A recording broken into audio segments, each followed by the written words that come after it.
All right, welcome back to Maspik. Enough, and this is part of One Israel News. So I'm gonna stop harping on Pollard for a couple of videos and jump around some other topics, and then we'll come back to Pollard. There's plenty of more documentation and information I have to go over about that scumbag traitor, but we'll go on some other topics besides just him. So we're going to get into the Holocaust. We're going to go over the Wikipedia articles, documents, a timeline. We're going to go over the concentration camps and Vad Vashem. Quite a haul. We're also going to go into the history of anti-Semitism and how we got to where we were or where we are with the Holocaust there. Alright, so we'll just start off real basic here on the Wikipedia article and go from there. So it says the Holocaust was a genocide of European Jews. That's not exactly true because there were Sephardic, Mizrahi African Jews that were also killed in the concentration camps, or at least murdered by the Nazis, rounded up in Africa. The Holocaust was a genocide of European Jews during World War II. Between 1941 and 1945, Nazi Germany and its collaborators systematically murdered some 6 million Jews across German-occupied Europe, around 2/3 of Europe's Jewish population. The murders were carried out primarily through mass shootings, poison gas, and extermination camps, chiefly Auschwitz, Birkenau, Treblinka, Belzec, Sobibor, and Chelmno in occupied Poland. The Nazis developed their ideology based on racism and the pursuit of living space, and seized power in early 1933. They were elected to power, by the way, just like, if we're dumb enough to elect Trump, we're probably looking at another Nazi regime. Anyway, meant to force all German Jews, regardless of means of attempt to immigrate. The regime passed anti-Jewish laws, encouraged harassment, orchestrated a nationwide pogrom in November of 1938.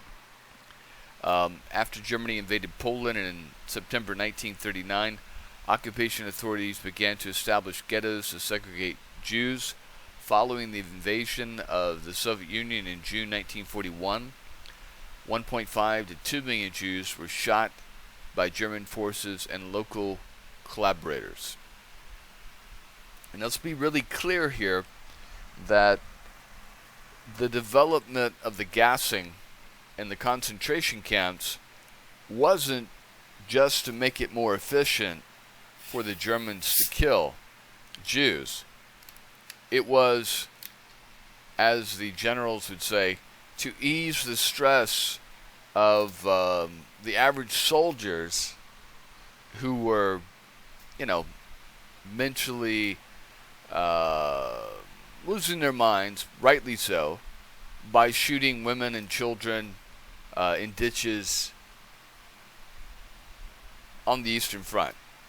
And so to get around that, because they probably would have had a full rebellion or a strike on their hand, a killing strike, they developed the gas trucks, then the Cyclone B for the concentration camps. It says in 1941 or early 1942, the highest levels of German government decided to murder all Jews in Europe. So it was actually at right after the Japanese bombed Pearl Harbor, and the Germans declared war on America. America declared war on the Germans. the Germans knew the clock was ticking, because when America entered the war, the balance of power shifted to the Allies. They were already starting to lose. Well, let's see. Yeah, they would lose eventually in Stalingrad, and that made it even more panic for them to wipe out the Jews. So instead of dedicating their resources, rail lines and fuel and soldiers and weapons, to fighting the Allies, they turned a lot of their sources to killing Jews. Anyway, so victims were deported by rail to extermination camps where, if they survived the journey, most were killed with poison gas. So it was really in lots of different stages. As areas came under Nazi occupation, they would round up Jews. They would go to synagogues and get lists of Jews, round them up, and put them not in the concentration camps first. They put them in the ghettos in the big cities. And then as they built the concentration camps, they started shipping off the Jews to the concentration camps. And when they arrived, there was a selection process where most of the women and children and the weak and the elderly were sent off, to the right, and then those that were sent off to the left became slaves and laborers, mostly healthy young men there. All right. So, although many Jews tried to escape, surviving in hiding was difficult due to factors such as lack of money to pay helpers and risks of denunciation. The property, homes, and jobs belonging to murdered Jews were redistributed by the German occupiers and other non-Jews. Now, one thing about that also is that even in Poland, even Poles that fought against the Germans, when Jews, 90% of the Polish Jews were killed. So their property, their businesses, their furniture, their wealth, whatever the Germans didn't get, the Poles ended up dividing among themselves, and there was the pogroms that occurred right after Germany surrendered, when the Jews started returning back to Poland and Romania and other places in Eastern Europe, were because the locals, mainly Poles, had confiscated the wealth, the property of the Jews, and didn't want to give it back. Although the majority of Holocaust victims died in 1942, the killing continued at a lower rate until the end of the war in May 1945. Separate Nazi persecutions killed a similar or larger number of non-Jewish civilians and POWs. The term Holocaust is sometimes used to refer to the persecution of these other groups.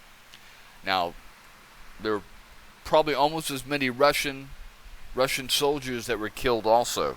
And then there was the Romani, about 500,000 to maybe 1 million Romani or Dome Jews were killed. Dome were killed. Many Jewish survivors immigrated outside of Europe after the war. A few Holocaust perpetrators faced criminal trials. Billions of dollars in reparations have been paid, although falling short of the Jews' losses. The Holocaust has also been commemorated in museums, memorials, and culture. It's become central to the Western historical consciousness as of the symbol of ultimate human evil.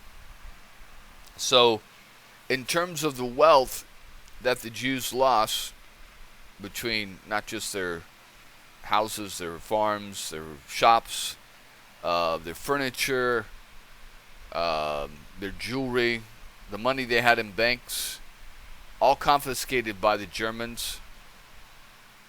Some of that was recovered, like in the Merkers mines, things like that, where they found millions of dollars, millions of Reichmarks.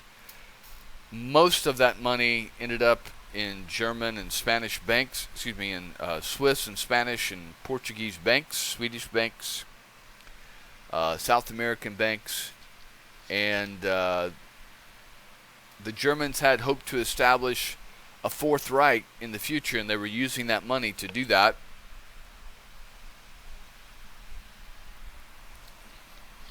The West German government that took the place of the Nazi government in the 1950s made a deal with the State of Israel for reparations and sold or gave weapons and money to the Jewish state, but it was a small pittance of blood money compared to the total losses. Anyway, there were funds set up later on to take care of elderly. Most of the Holocaust victims have passed away, so there's not that many left in Israel or the United States. I mean, if you think about it, if say you were 5, or say you were 6, say you were born in 1939, and that would make you 6 at the end of the war. So that would make you about 85. Just a little bit older than Biden, and a little bit older than Mick Jagger. But most of those people were children at the time of the Holocaust. The people who were the adults have all passed away. Same thing with the veterans who fought in World War II. Most of those have all passed away. The term Holocaust, derived from the Greek word burnt offering, has become the most common word used to describe the Nazi extermination of Jews in English and many other languages. The term Holocaust is sometimes used to refer to the persecution of other groups that the Nazis targeted, especially those targeted on a biological basis, in the particular the Roma and Sinti, as well as Soviet prisoners of war and Polish and Soviet civilians. So there's tables showing the survival rates of prisoners of war. Almost all prisoners of war that made it into American hands survived. The only reason that some of them would die is because they participated in war crimes and were tried and convicted and executed, which are very few. Some died in accidents and diseases, things like that. But approximately 95% more of the POWs that made it into American hands survived. That includes Japanese, the very few Japanese prisoners that surrendered, and Germans. Prisoners that Axis prisoners that made it into the hands of the British fared, around the same, not as much, but within the 90 percentile. Prisoners that made it into the hands of Italians, Serbian, Yugoslavian, and especially Soviet Union had a very low survival rate. Even after the war, some German prisoners weren't released until 10 years later in the 1950s. And I forget what the statistics were, but it was something like only 30% of German POWs survived the concentration, death camps in the Soviet Siberia. But on the other hand, German allied American and British allies who were captured by the Germans, the rate was somewhere around 75% survival rate. Those that escaped, especially at the end of the war, were ordered to be executed. Soviet prisoners of war in German prisoner of war camps didn't fare much better. I think the statistics were something like 50% survived. Anyway, so we'll go on here. It says all these groups, however, were targeted for different reasons. By the 1970s, the adjective Jewish was dropped as redundant, and the Holocaust, now capitalized, came the default for the destruction of European Jews. The Hebrew word Shoah, catastrophic destruction, exclusively refers to Jewish victims. The perpetrators used the phrase final solution as a euphemism for the genocide of the Jews. The view of the Pegnitz River, with the Grand Synagogue of Nuremberg destroyed in 1938 during the November pogroms. All right. Jews have lived in Europe for more than 2,000 years. Throughout the Middle Ages in Europe, Jews were subjected to anti-Semitism based on Christian theology, who blamed them for killing Jesus. We all know that the Jews didn't kill Jesus. It was the Romans, which I always found quite, strange, that the whole purpose of Christianity is to tout the salvation of Jesus for all of humanity's sins, and therefore Jesus becomes the lamb, the sacrificial lamb, and had to be sacrificed for blood atonement, right? If Jesus doesn't die and isn't resurrected from the dead, his whole mission, according to the Christian belief, is muted. So therefore, Jesus needed an instrument of his sacrifice, right? Which is, of course, was the Romans. The Romans carried out the judgment. The Romans were the authority of the time. The Roman nails were hammered into Jesus' hands and feet. It was onto a Roman cross. None of that existed in the Jewish world. It was a Roman court with Pontius Pilate that convicted Jesus to be crucified, right?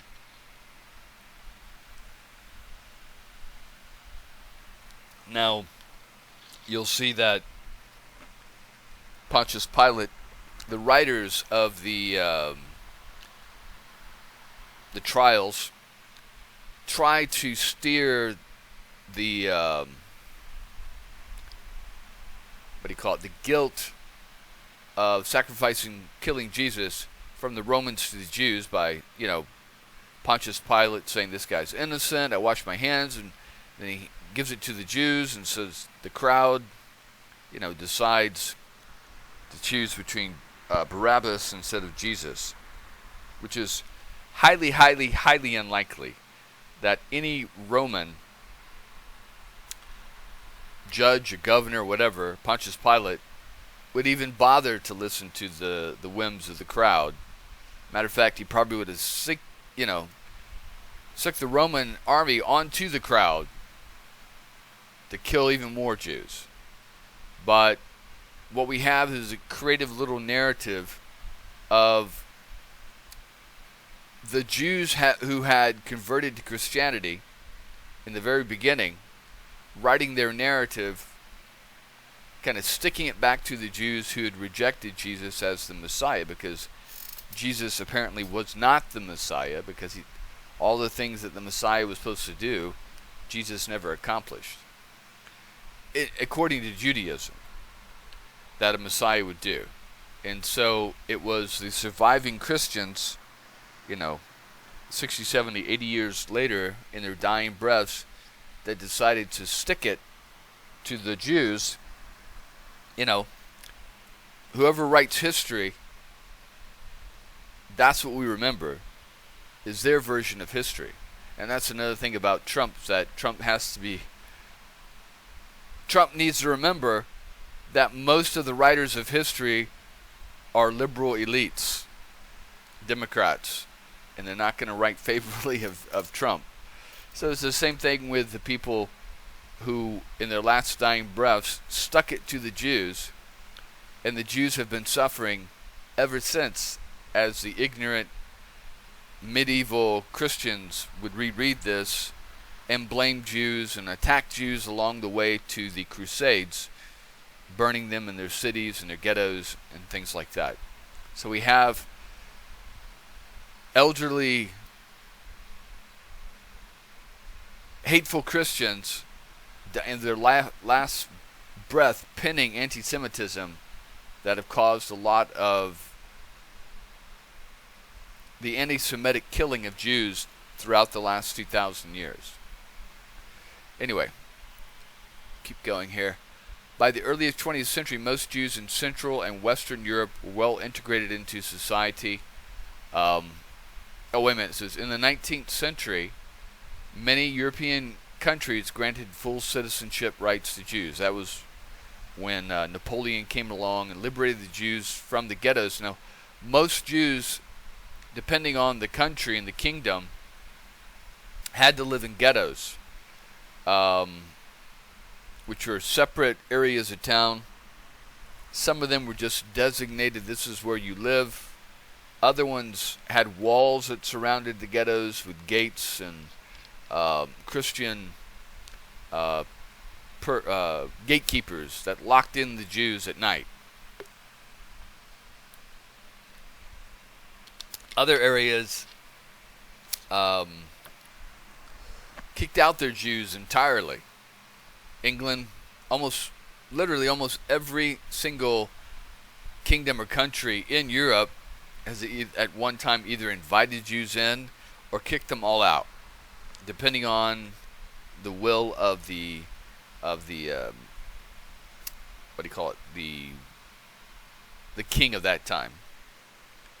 And same thing, how Jews got to be concentrated in Eastern Europe is that the kingdom of Polish-Lithuania wanted to invite Jews in because their industry and intellect and scientific knowledge and their money practices. So he invited many of them in. Many of them settled in this area of the Polish-Lithuanian kingdom that eventually became Western Ukraine and southeast Poland. So he had a huge concentration right there. These areas were divided, and this Polish-Lithuanian kingdom was defeated between the Germans and the Russians. You had a large concentration of Jews in Germany, in Polish Germany, and a large concentration of Jews in Ukraine and Belarus. And this area became known as the Pale. There was what you would do if you had a kingdom, you put the people that you least desired to be in your kingdom on the frontiers, so they would face the enemy and be killed first, okay? And they would suffer the wars and stuff that would come first. The Russians have been famous for this. They would take criminals and especially at Stalingrad, and they would, same thing they're doing right now in Ukraine. They're taking criminals, undesirables, people that aren't part of the Russian elite, and sacrificing them against the enemy, giving them a chance. Okay, you'll be free, if you fight for us, things like that. It's the same thing that they did before. They sacrificed the Jews against the Germans. It's the same thing they're doing now. And when you look at where the majority of the first Zionists came from, they were all from that area right there. Ukraine, Belarus, Poland. I mean, like, Begin was from Poland or Lithuania. Ben-Gurion was from Ukraine. A lot, probably 90%, or not 90%, I'd say that the vast majority of Jews in America come from Ukraine. Kiev, Odessa, Kharkiv, that's where the majority, and then there's German Jews also. But the majority of American Jews come from Ukraine. They called it Russia at the time, but it was really Ukraine. All right, so we got that part. So I'm going to move on to the timeline, and we're going to do about 21 minutes on each section, and just keep keep moving forward here. All right, so we'll go on to the next section here. Hold on one second. All right, so this is a timeline that I found on Wikipedia of the Holocaust. And what I'm going to do is take these dates and put it on a bigger timeline, and then I've got some other websites with some other dates. We're going to add all that and create a master timeline. All right, so we'll go through this one first, and then we'll go back to a master timeline. It says, the timeline of the Holocaust is detailed into events which are listed below, also referred to as the Shoah in Hebrew. The Holocaust was a genocide in which 6 million European Jews were killed by Nazi Germany and its World War II collaborators. About 1.5 million of the victims were children.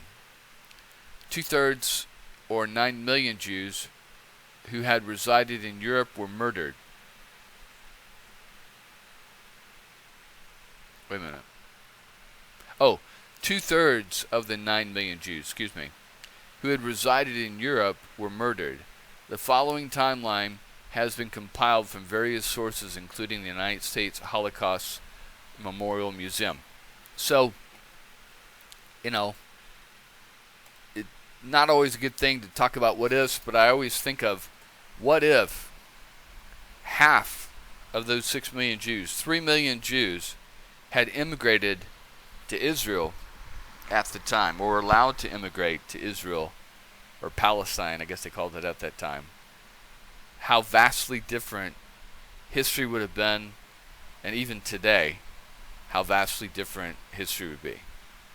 Anyway, alright, so in 1879, Wilhelm Marr becomes the first proponent of racial anti-Semitism, blaming Jews for political movements promoting constitutional democracy, equality of rights under the law, socialism, and pacifism. So,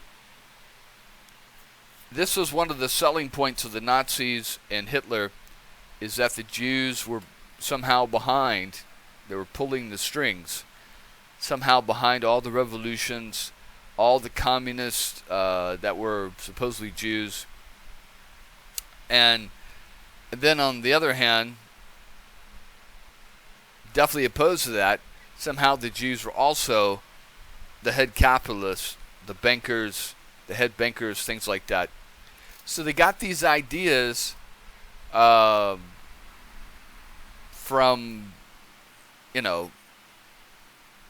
different things, different topics and different people, and then they ran with them. So, for instance, in communism, Karl Marx was a secular Jew from Germany. He wasn't religious, and he developed his concept, along with Engels, of communism. Now, if you think about it, it would make sense that Jews would be interested in socialism or communism, because in the socialist ideas, whether it turns out in reality or not, in the socialist ideas, they talk about equality, no matter what your race, no matter what your religion, no matter what your ethnic background. Okay? So, that's appealing. When you have Jews that are forced to live in ghettos, that, forced to wear the yellow star, are barred from certain occupations in areas that they can travel, the whole idea of equality for all people is pretty appealing. Now, we all know that communism in reality didn't work out quite as nice, but you can understand that. Along with this, you had many Jews involved in the socialist movements, which makes sense, because in the Jewish world there's a thing called Tikkun Olam. And Tikkun Olam is the betterment of the world. And so in the ideas, democratic socialism seems like a pretty damn good idea. Equality in jobs, health care for everyone, unions, guaranteed wages, guaranteed housing, things like this. That's pretty appealing. So it would make sense that some of the more prominent leaders of these movements would be Jews. Because if you're satisfied and you have access to all these things, you're not going to advocate for all these things because you already have them. The people that don't have them would be the people that would be the leadership in advocating for these changes, socialism, communism, things like that. Then, somehow, the Nazis and the anti-Semites blamed the Jews for controlling capitalism also, which is the opposite end of socialism and communism. They were the Rothschild banking family, okay? I think Rothschild was from France or Germany? Yeah, Germany. And then he sent a son to open up a branch in England, in France, I believe even in Russia. Various different countries of that time. And it makes sense because if you've got a banking company and you're doing business all around the world, you would set up a branch office in those major capitals or countries, okay, like McDonald's would do, or Chase Bank, or Delta Airlines. Well, you know what I'm saying. You're going to set up offices in these major countries to do business, okay? The thing that's crazy about this whole conspiracy about Jews controlling the world through communism and especially the banking industry is that they blame Jews for causing the wars and financing all this stuff and benefiting from that, but then they also forget that there were plenty of Christians and Muslim bankers, industrialists, capitalists, doing exactly the same thing as the Jews. Okay? They seem to forget that part. And then you even hear Adolf Hitler in his speech about coming war in Europe, that if the world Zionist banking globalist communist conspiracy forces us into war, we'll have no druthers about, basically what he was saying, we'd have no druthers about killing off all the Jews in Europe, which is exactly what he tried to do. Anyway, so April 20th, 1889, Adolf Hitler was born in a small town in Brunau am Inn, Austria. Okay, that's pretty close to Berchtesgaden, where he had his little house there. Now, there's the rumors about Adolf Hitler's mother, who was a house servant, maid, whatever, in a rich Jewish banking family's household, and that there were rumors that she may have gotten pregnant by the head of this household, this Jewish man, and that Hitler was deathly afraid of his Jewish pedigree, I guess you could say. Anyway, and then he was, of course, abused by his elderly father. I think his father was like something like 20, 30 years older than his mother. And, of course, she doted on him. And what you find out with Hitler, in all these types of people like Hitler, you know, the Jim Jones, the serial killers, all these people, is inferiority complex, okay? And along with that is victimization. That in Hitler, all makeup is that here he was bullied in school, bullied by his father, beaten by his father, and he was a victim. He always saw himself as a victim. And then he transferred that into the political scheme, okay? So when he lived in Vienna, he tried to be an artist. He was rejected from art school. He blamed this on the Jews. There was a large Jewish community in Vienna. He saw them doing well, and he was struggling. I think he lived on a pension, not a pension, but an allowance left over from the death of his mother and his father, and he lived in poverty. And then when World War I came, he happily joined the German army and fought with the German army instead of the Austrian army, okay? And I think he was a messenger in the German army. There was a whole movie about this. It was really good. And the Germans lost. The Germans were overwhelmed, basically. They were fighting Russia. They were fighting Britain. They were fighting Italy. They were fighting France. They were fighting the United States. They were fighting almost all of Europe with just themselves and the Austrians and I believe the Turks. And so when the Kaiser defected or abdicated and the new government of democratic socialists took over, they surrendered to the Allies. And this, because some of the leaders in the new socialist government were Jews, Hitler blamed the Jews for losing the war. They stabbed Germany in the back just when Germany was at the point of winning the war, which there was no way the Germans were going to win. They were cut off. They didn't have any food. They didn't have any fuel. The Russians, they just made a deal with the Russians, Soviet Russia, to not fight them. But right after that, the Russians started attacking the new created country of Poland. So eventually, and the Germans were still sending troops to places like Estonia, Lithuania, Latvia to fight the Russians, okay? So this seared in Hitler's mind, and he thought of it, it's just like Trump and these crazy Republicans who are delusional about saying that the Democrats stole the election.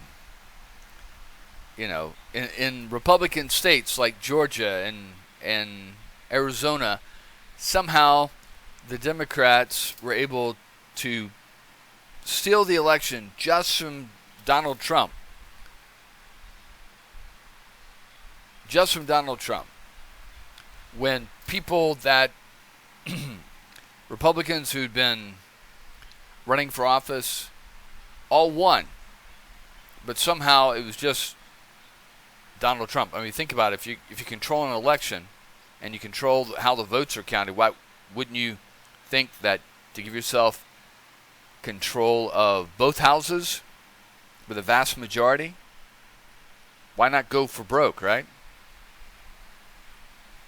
But it's the same mentality of victimization. You still hear this going on with Trump even nowadays. This is the same mentality that Hitler went after them. And then when the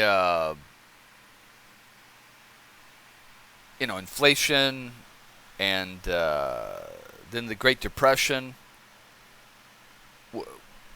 you look at Hitler tried this push and it didn't work. He ended up in prison. He wrote a book. And he still was neck and neck with the communists and the democratic socialists until the Depression. And again, he uses anti-Semitism to push this line that these Jews, even though the Jews were only, 1% of the population of Germany, 10% maybe at the most? I think there's 1%. 600,000 Jews were somehow able to control 60, 70 million Germans, right? But it was international Jewry. So he was able to create an enemy. And that's the thing when you think about enemies. And you think about self-responsibility. the Germans joined with the Austrians and they invaded, well, Germany did, France. That was on them. The Jews didn't cause that. The Jews didn't gun down Archduke Ferdinand. That was a Serb. Okay? And then that's how World War I started, is that the Serbs controlled, the Austrian-Hungarian Empire controlled Bosnia, which is an area that was like about half Muslim and half Serbian. And Serbia was its own country, and they wanted to join with Serbia, but they were controlled by another power, Austria. And so when Archduke Ferdinand came to visit Sarajevo, a hit team of Bosnian Serbs were waiting for him. They had bombs and guns and all along his route. And they threw bombs and they shot at him. And eventually they killed him. But they were Serbs. They weren't Jews. And even if they were Jews, it wasn't like it was an international Jewish plot. It may have been just a few Jews. But from that,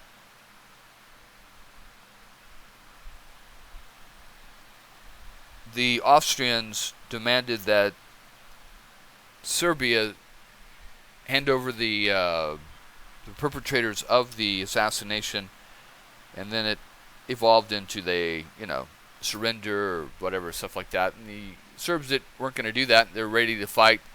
The Austrians invaded Serbia. Serbia had an alliance, military alliance with Russia, so that brought Russia in to the war against Austria. Austria had an alliance with Germany, and that brought Germany into the war against Russia. And then France and Britain had an alliance with Russia that brought France and Britain into the war. Germany did their von Schlieffen plan like they did back in 1875 and took Paris. And they invaded Belgium to the Ardennes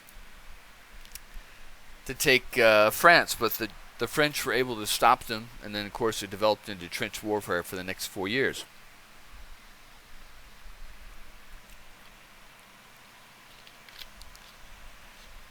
And we all know what happened after that, but eventually the Germans lost. The Germans surrendered. The new government, after the Kaiser abdicated, had some Jews in it, were democratic socialists. So Jews, democratic socialists, and then there were Germans who were communist. They were taking over certain cities and having revolutions that the socialists were fighting, by the way, because the Freikorps were German veterans coming back from the front who fought under the command of the socialist government, who defeated those communists. But you couldn't tell the Nazis or Hitler this, that he saw the socialists and the communists all coming from the same source. But they fought to the death. Many thousands of Germans were killed as they sent in as the socialist government, Jewish socialist government, sent in the Freikorps to wipe out these communists. But Hitler found it a good excuse to paint the Jews with the same brush, even though there were Jews in, democratic socialist Jews that were fighting against some Jews in the communist movement in Germany. The vast majority were Christian Germans or secular Germans, and maybe 10% at the most of the socialists and the communists were Jews. Same thing happened in Russia. We'll get into this. Lots of Jews found the communist movement in Russia as a means of liberation out of the Pale, out of this concentration area where they were only allowed to live, no place else, and restricted on what they could do as professions. Anyway, so we'll pick this back up. We're just going to keep hitting on these 4 different points every single time in each video. Alright, so I'm going to move into this part here. This is a list of Jewish ghettos in Europe during World War II.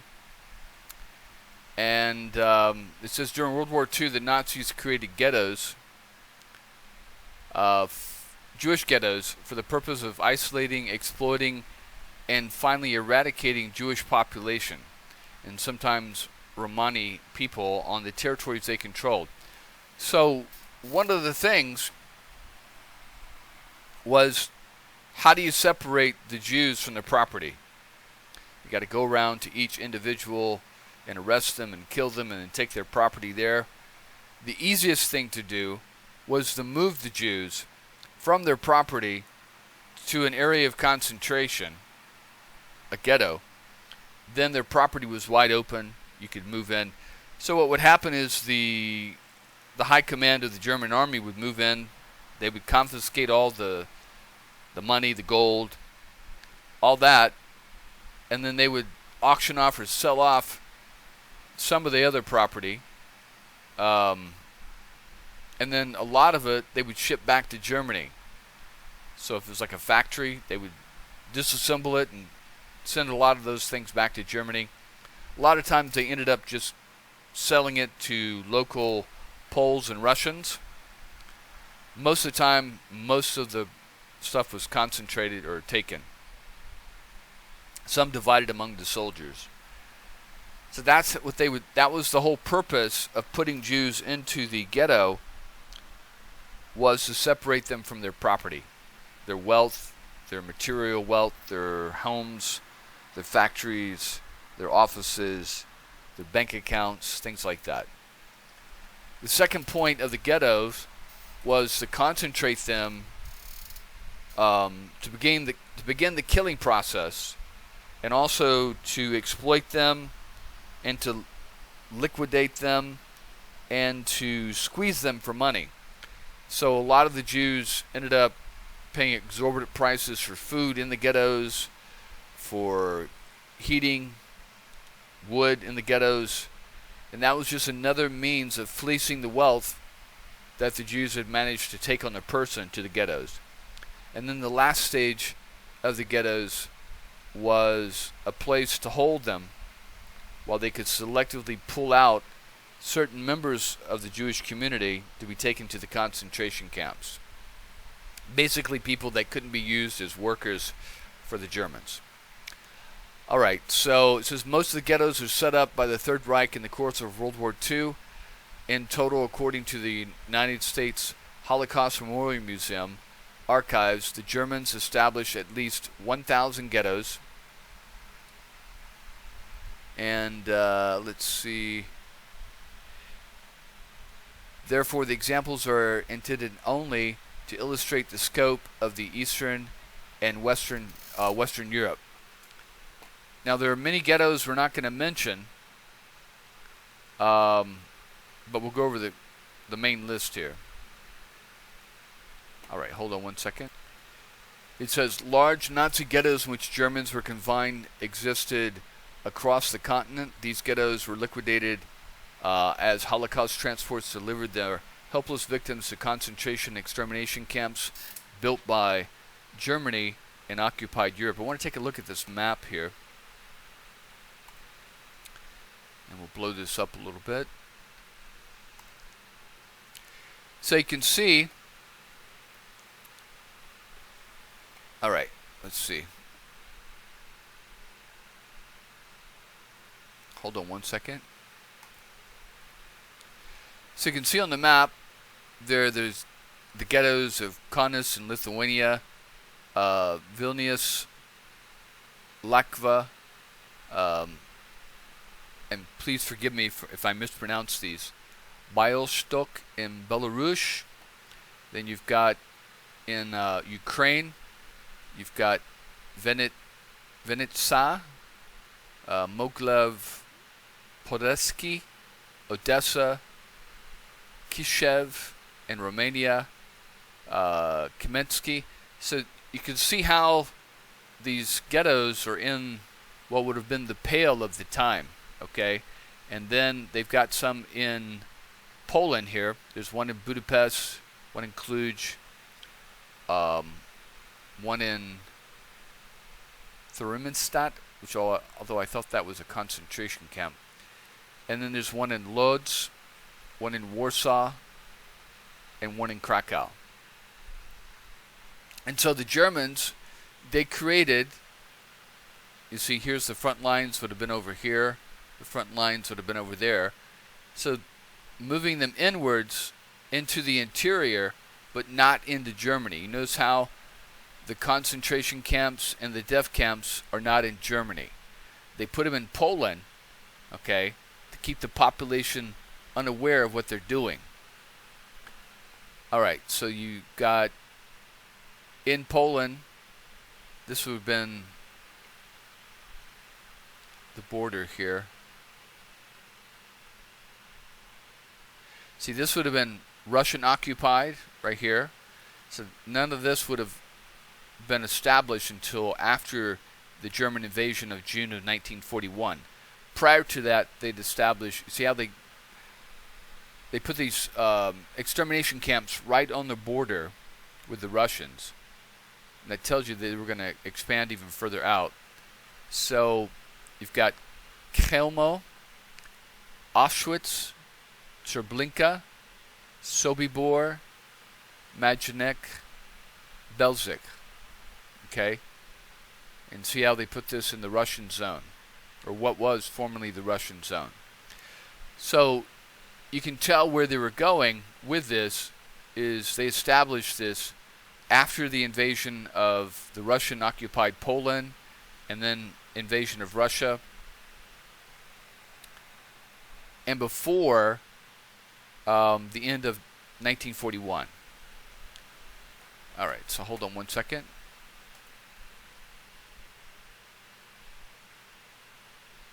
Let's see if there's any more pictures on this thing here. You see, men, women, and children, mostly children and women and elderly. You see, they forced them to wear the Star of David. When they arrived at the concentration camps, most of all the women and children were killed immediately, because with for labor, they weren't that much use. And to show you how just insidious the occupation was, so not only had they separated the Jews from their property and their businesses and their homes, and they took that in the phase when they put them in the ghetto, and then they fleeced them of their money in the ghetto. Whatever wealth they had left on their body, they even took that before they killed them. So before they were allowed, they were put into the showers, and gassed to death with Zyklon B. They would make all the women and children and men disrobe, take off all their shoes, take off their clothes, underwear, everything. They would shave their heads and then put them in the shower and gas them. Okay? They tricked them by playing music, telling the people so they wouldn't panic that it was just for, delousing and stuff like that. And the Germans, again, they tried to separate themselves from the murders they were committing by, in a concentration camp of, say, 50,000, they would have maybe 100 Germans. And you wonder how 100 Germans soldiers, and most of these were elderly, non-combat soldiers, maybe 200. And you wonder how such a small group like that could handle that many people. They had double wire fences. Some of the fences were electrified. They had machine gun placement set up in towers. They didn't hesitate to shoot people right in front of the Jews to let them know when they got off the trains that they were in charge. They used dogs to intimidate them. They would also grab children and hold them as hostages to force the parents to move forward. They didn't hesitate to do that. Another thing they used is collaborators, especially in Ukraine and Hungary. There were local anti-Semites, Christians, who were anti-communist and were more willing to help the Nazis than to help the Jews or to help the Russians. Not all Ukrainians, but some. So they would use these people as sort of a buffer between the German soldiers and the Jews. And then, as another layer, they created, especially in the ghettos, a Jewish police force of younger Jews called the Judenrat. They gave them special privileges, extra food. A lot of these people thought that, a lot of them were criminals. Nobody's unwanted in the Jewish community, outcast. And so this was their way of getting back at the Jewish community that had spurned them. Some of them were even, I believe a large percentage of them were bastards. That means Jewish mothers who had Aryan fathers or Polish fathers who were unmarried, been rejected. They were orphans, things like that. So they're able, the Germans, the Nazis were able to exploit this division and use it to their advantage. But in the end, the Judenrat, they were sent off to the concentration camps and killed just like everyone else. As a matter of fact, I believe in Auschwitz, they were even told that, look, your position's only good for 6 months, a year, and at that end, you'll be killed. But until then, you can have women, you can have alcohol, more food. It's sort of a last gasp of degeneration, I guess you could say. And some people took it. There was a rebellion, though, in Auschwitz where some of the Judenrat rebelled.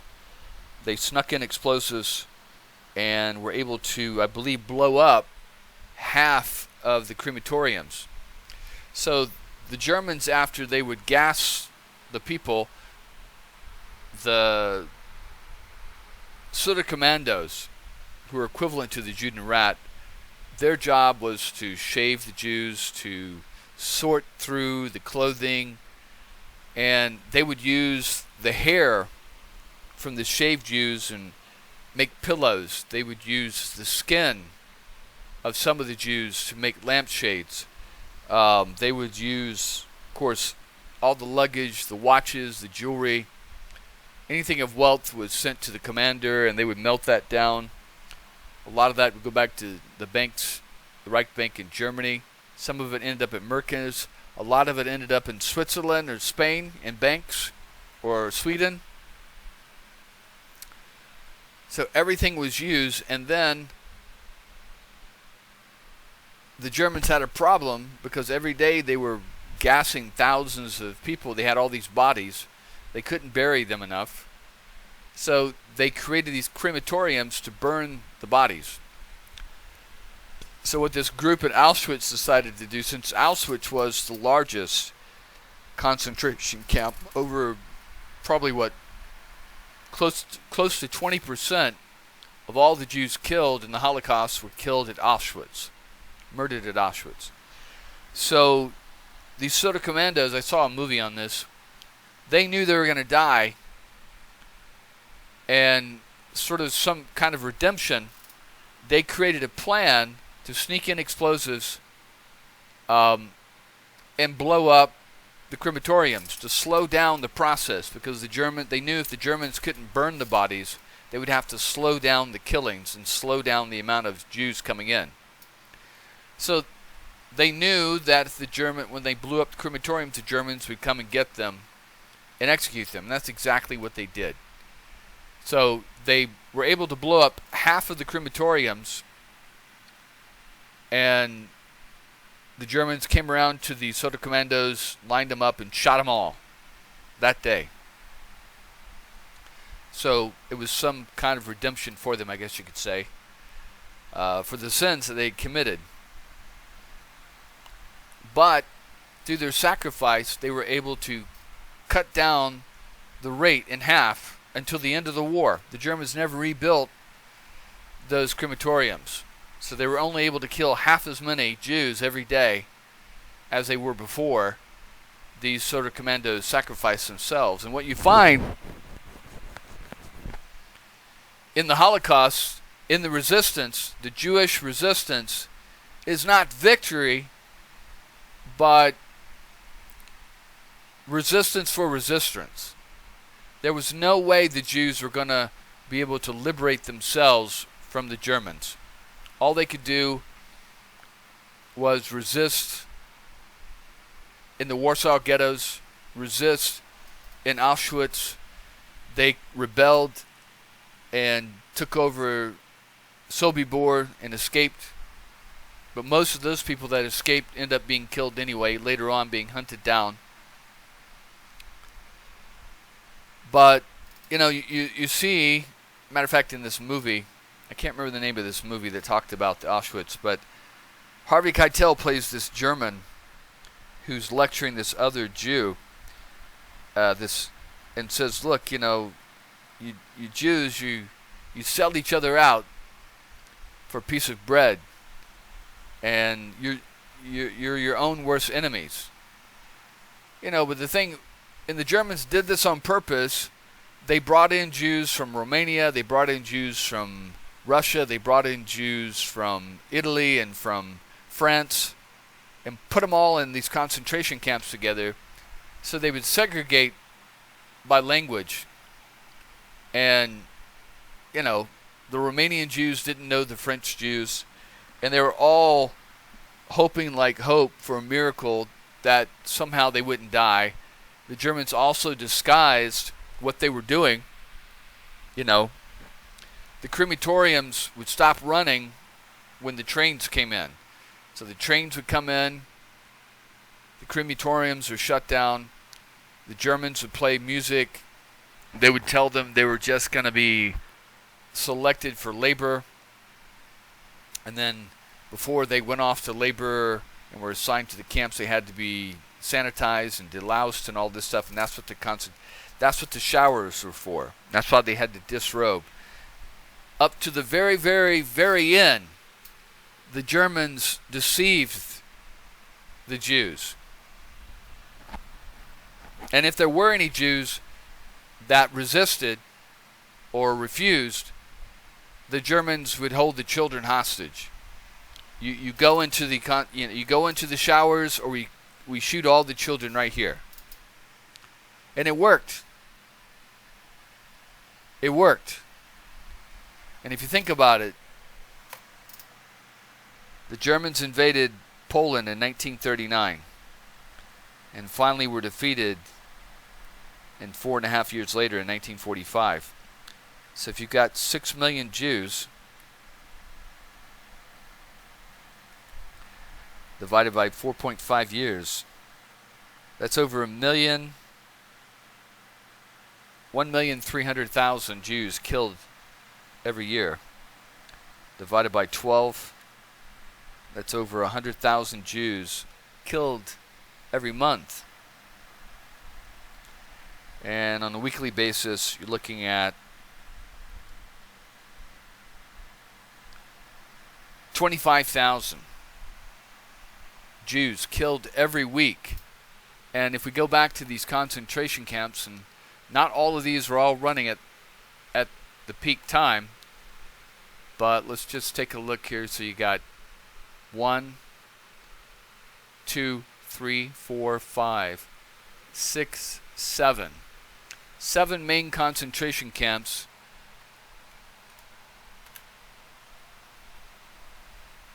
Over 3,000 Jews were killed every week at each concentration camp.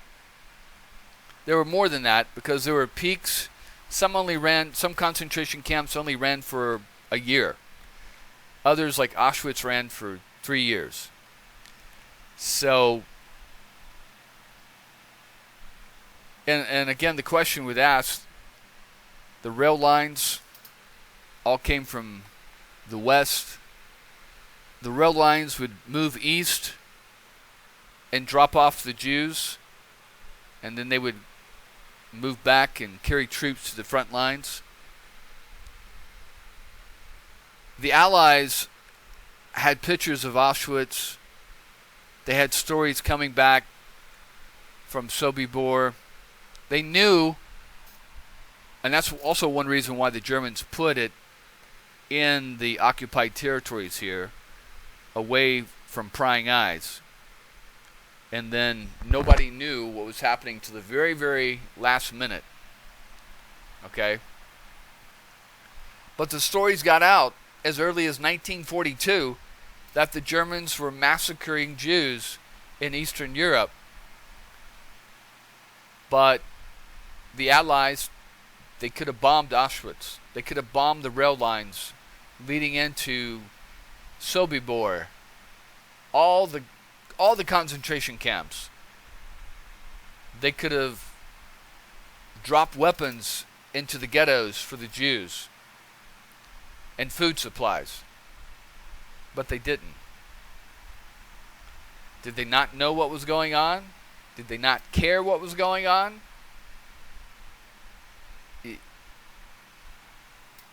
Did Roosevelt know what was going on and what the Germans were doing to the Jews? Did Churchill know what the Germans were doing to the Jews? Of course they knew. The question is knowing and being able to do anything about it. There were a few things they could have done.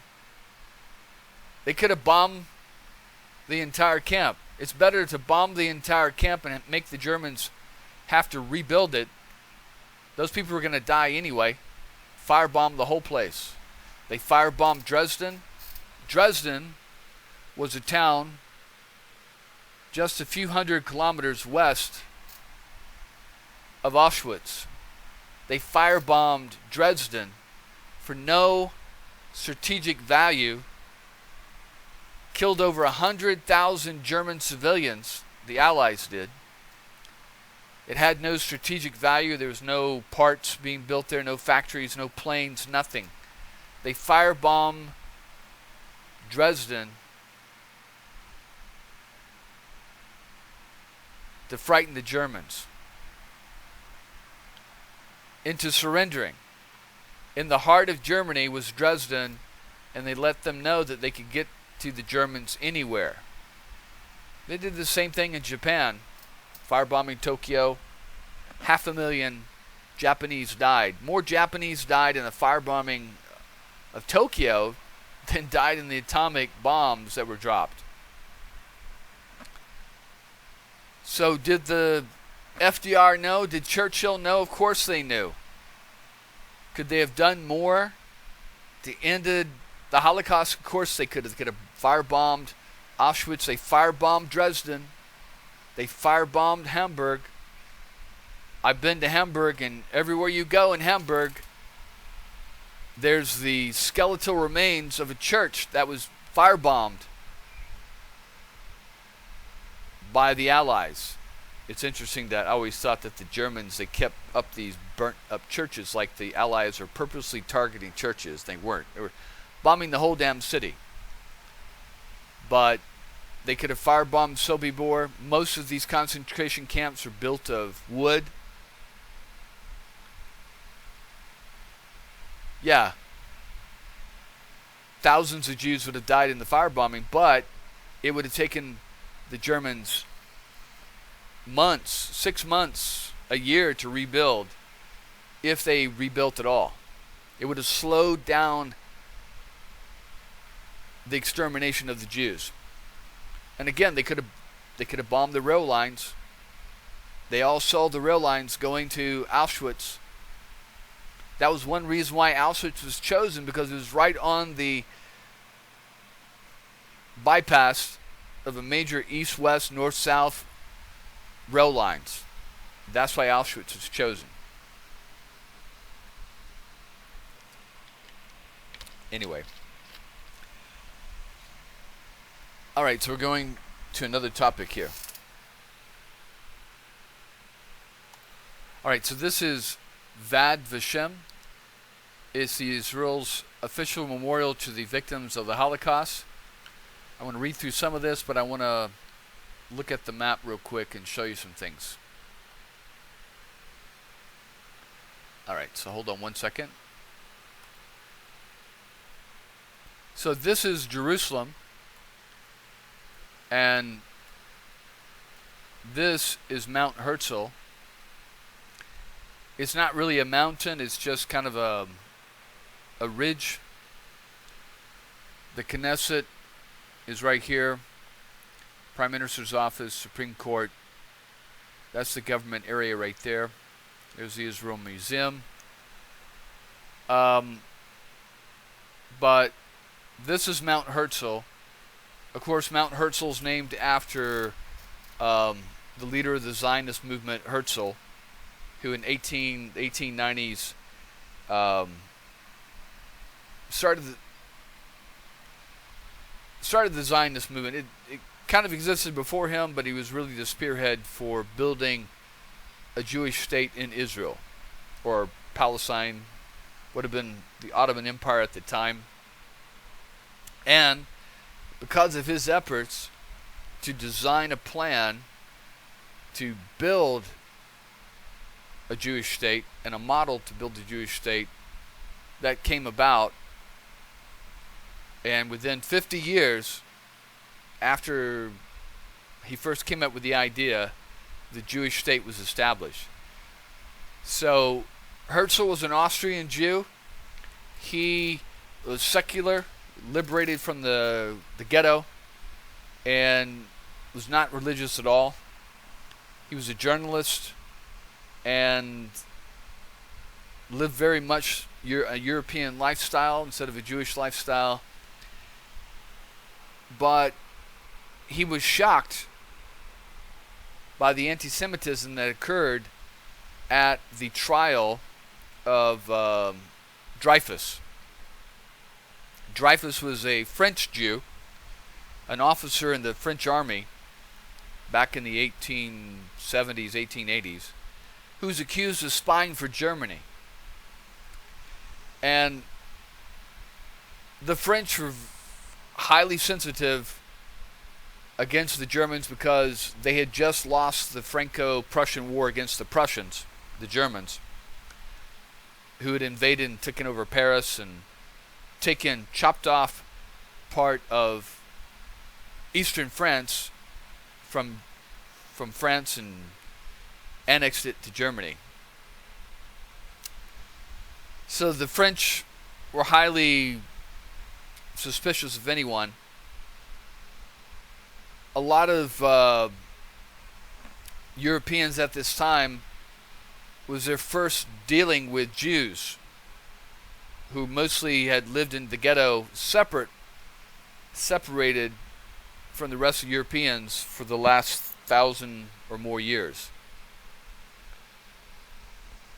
So they weren't comfortable with Jews being in the military, being in the sciences, being mayors, being policemen, all those things. So there are a lot of suspicions about them. Were Jews a fifth column? Were they loyal to France? Were they loyal to Germany? Were they loyal to England? To those Gentile populations, that was yet to be seen. So what happened is that there were some kind of military plans got out to the Germans, and somehow the French found out about it. I believe some German confessed, and then to save himself, he blamed a Jew in the officer corps, and there weren't that many Jews in the officers corps, so suspicion focused on Dreyfus immediately. Of course, Dreyfus was completely innocent, but it didn't matter.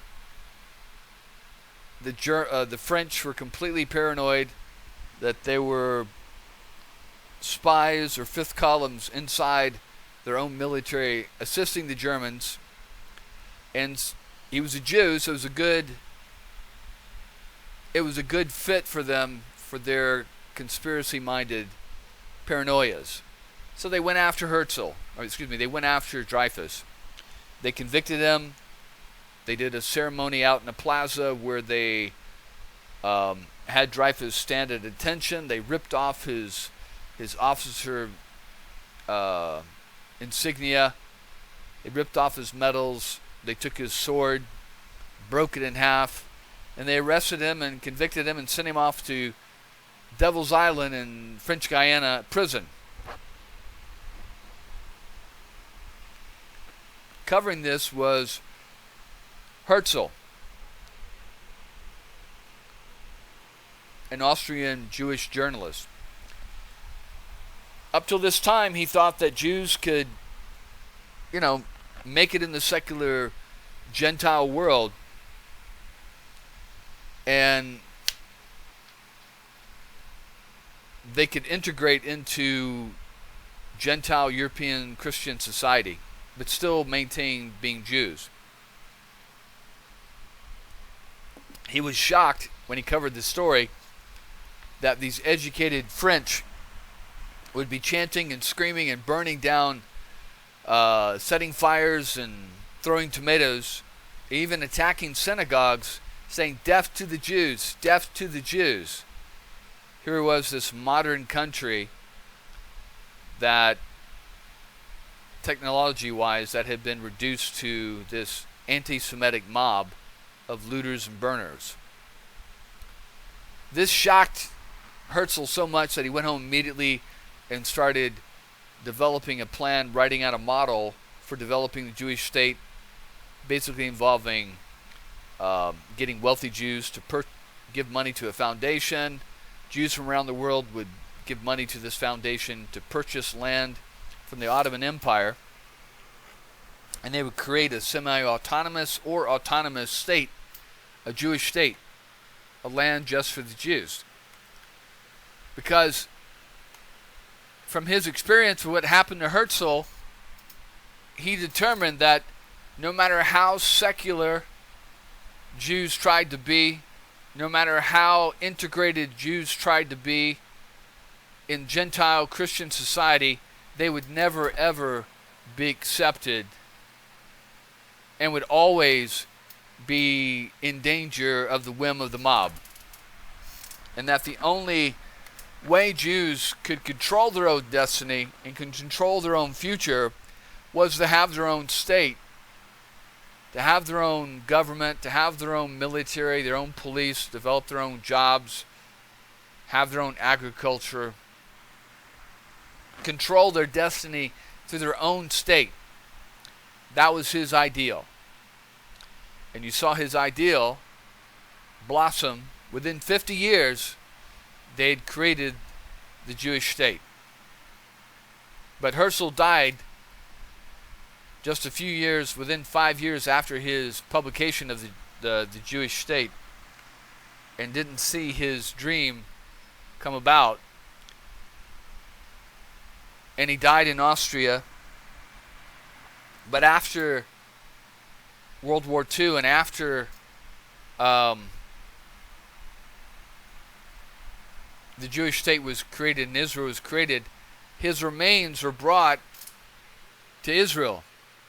And they named, he was like the George Washington, I guess you could say, Benjamin Franklin, Thomas Jefferson of Israel.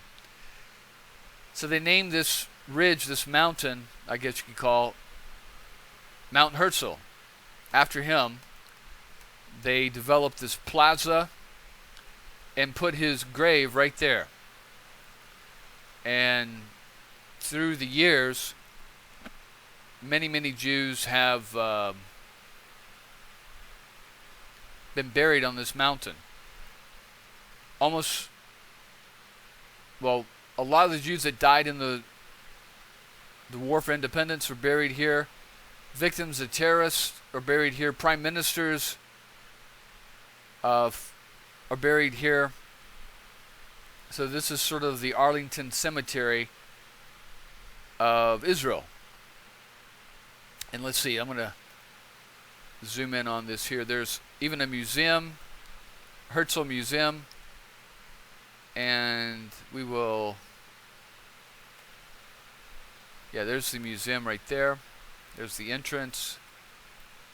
It's a great place. I would come up to this museum every couple of months, or this mountainside, and go walking around. It's a great place, very peaceful. I really enjoy it. This plaza is really incredible. You can see his grave right up there. They've had big ceremonies up here. And let's see if we can get a little closer. Oh, no, this is down the way here. But I highly recommend that you go here, if you do, and visit it. Yeah. So that's his grave right here. Oh, this is a little different than it was before. Oh, no, there's his grave. Okay. Yeah. So there's his grave right there. And, of course, the Jewish traditions, when you visit a grave, you leave a little stone on the grave. So that's what people would do. I don't think you're allowed to walk up on this platform anymore. But you can see his name. This is written in Hebrew. Che Resh Zadi. And then, so it says Herzl. So his remains are buried there because he was the founder. He's the visionary of creating the first state. Because Jews, up until the Holocaust, and you can see even after they started creating the state before World War II, that Jews were complacent in Europe. There were 9 million Jews in Europe, only 600,000, 500,000 Jews in Palestine. Why didn't millions of Jews come to Palestine? Well, the British were restricting them and keeping them out. But also a lot of them were complacent. They said, as well, as long as we're good citizens of our nation, our religion shouldn't matter, right? There were many Jews were veterans of World War I who didn't believe that the Nazis would ever gain power. That, hey, how can you hate the Jews? We're German citizens. We're loyal. Why would the Germans ever turn against the Jews? And they did.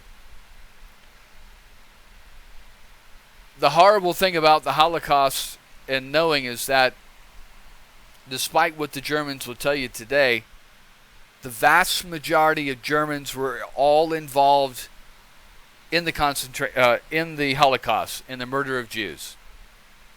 The vast majority of soldiers in the German army were involved in murdering Jews. It wasn't just a few people like the SS or the Nazis or the Einsatzgruppen. The average German soldier was encouraged to kill Jews. And just like today, with the war in Gaza against Hamas, the vast majority of Palestinians in Gaza and in the West Bank support Hamas and support the killing of Jews and what happened on October 7th. There's no difference. There's a great movie I really enjoyed, came out during the 80s, called The Nasty Girl. I love that movie. And it's about this girl, I think she went to high school in the 60s and maybe late 60s, early 70s. And so every high school they have, you have to write a paper, I guess like your sophomore, freshman, junior year, whatever. Every year you'd have to write a paper and about something. And so most people would pick, I don't know,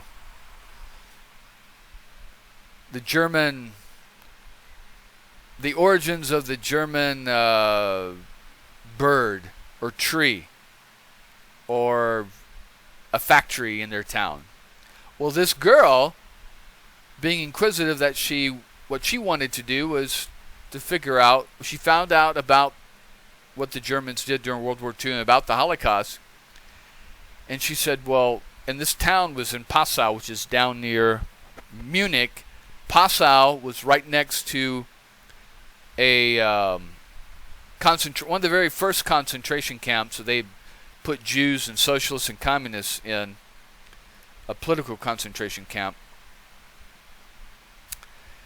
And so she went around asking, just innocently, her family and people in the town, well, what did you do during the war? And most of these Germans would retort back, I was in the resistance. And very, very few Germans were involved in the resistance. Maybe at most 1%, if that. The vast majority of Germans supported the Nazi Party, supported the deportation and extermination of German Jews and the killing of Jews in Poland and Russia. A lot of them will tell you, and I've come up across this in Austria and Germany when I've asked Germans, so what do you know about the Holocaust back in the 80s? And I remember sitting in a restaurant with this older gentleman, getting very angry that I haven't asked that question.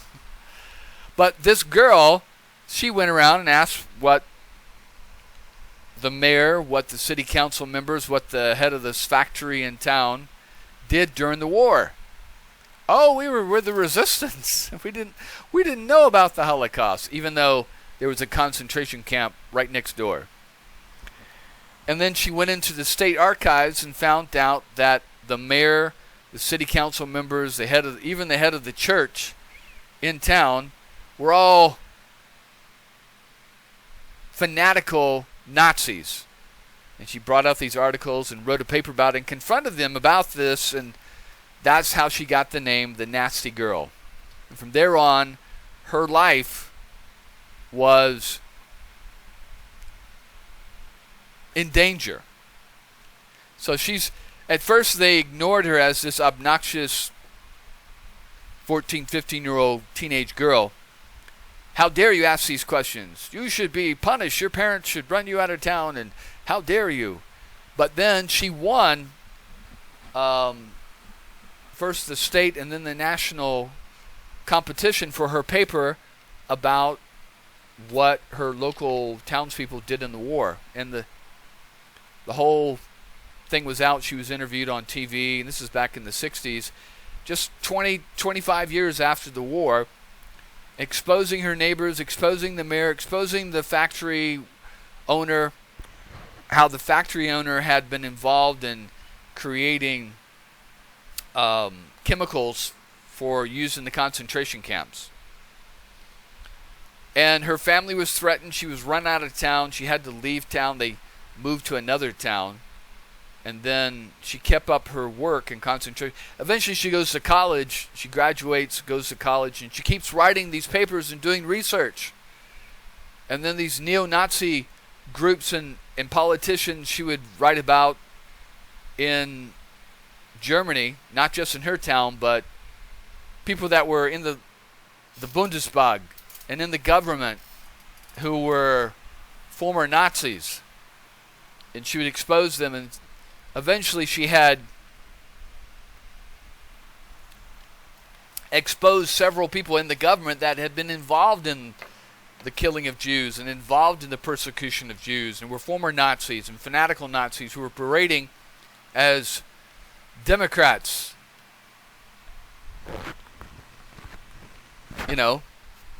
in democracy.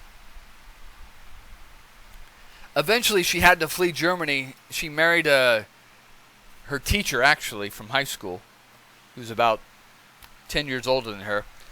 And eventually she had to flee Germany in the 1980s or 1970s. I believe she lives in Virginia now. But She was called the nasty girl because she raised the question, what did you do, Grandpa? What did you do, Mayor, in the war? So when you go to Germany today, I'm not condemning all Germans because these are their grandparents and great-grandparents.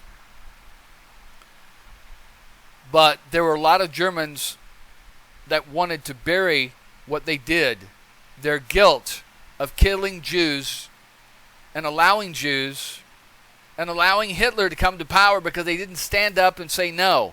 And it's the same thing what's going on in America today with Trump, that not enough people are standing up and resisting Trump, who flagrantly is out here talking about he's going to use the presidential powers to take revenge on the Democrats and anyone who resists him, and espouses,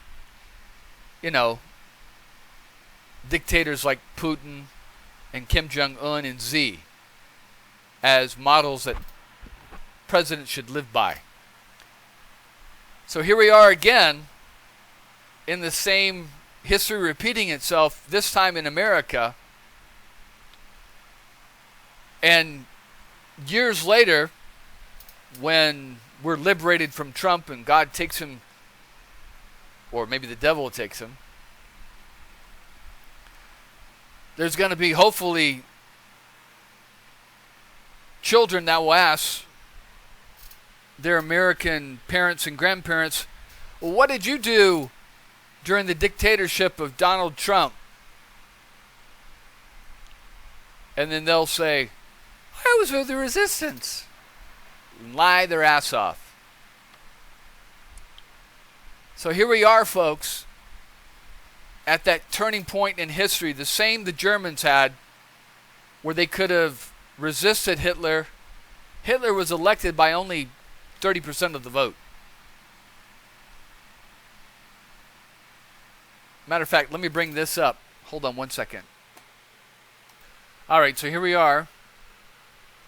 On the 6th of November, 1932, they held an election in the Reichstag.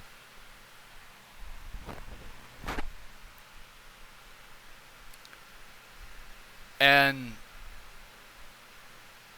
584 seats in the Reichstag, you need 293 for majority. Hitler only got 33% of the vote. Only 196. The Democratic Socialist Otto Welles, who no one ever hears about, got 20% of the vote. Ernst Thiemann, who actually ended up dying in a concentration camp, head of the Communist Party, got 16% of the vote. So Hitler was not the majority. Okay? If these various different groups had stood up against Hitler, we would have never had the Holocaust and never had World War II. But these Germans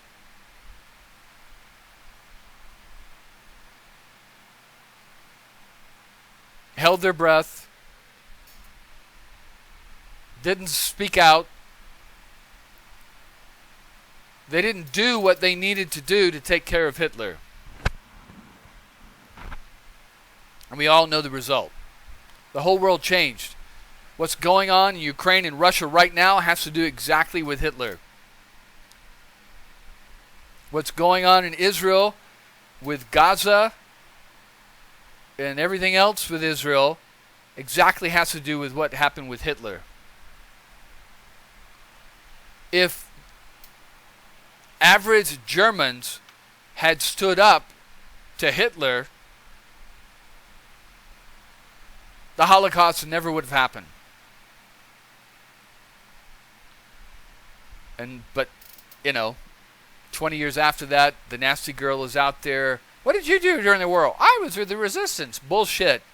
They were all compliant because in life, there's just a few things you can do. You can either resist, stand up and resist. You can join in with the enemy, or you can stand in the middle and do nothing. And right now, we have the vast majority of Americans, just like Germans, standing in the middle, doing and saying nothing. When we all know what Trump is like, we all had Trump as president before, we all know what he's going to do. But it's going to be worse this time, because he's going to be out for revenge. And our democracy, we are not some angelic, written in stone democracy. Our democracy is just as fragile as any other country. We're not immortal Democrats. Freedom is not just this thing that happens like water flowing down from a river. Freedom and democracy takes work. It requires people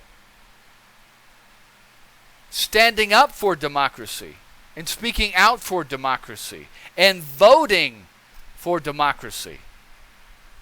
You can't just sit on the fence and hope to God and pray, like watching a football game, that the good guys win. Because you are the good guys. You, the people that are sitting on the fence in Wisconsin, in Pennsylvania, that can make the difference, instead of stuffing your face and watching the election results and praying that some miracle happens, you need to get your ass out there and vote. Because we're not perfect as a country. Yes, we can become a banana republic. Yes, we can become a dictatorship. Look what happened to the Germans. They thought they had a democracy, and it was elected away. Their democracy got elected away by only 33% of the population.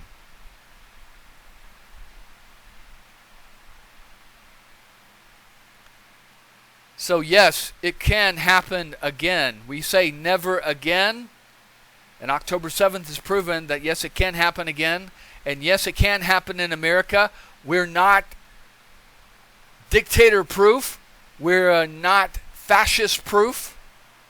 The only way that strong democracy survive is when the people stand up and fight for it and defend it. And if you don't care about, you got your house, you got your pension, your retirement, you're only going to be around another 20 years. If you're not going to fight for yourself, fight for your children. Fight for your grandchildren. Fight for your great-grandchildren that you haven't even met yet. Because their life and their future, just like the Germans with Hitler, depends on you. You.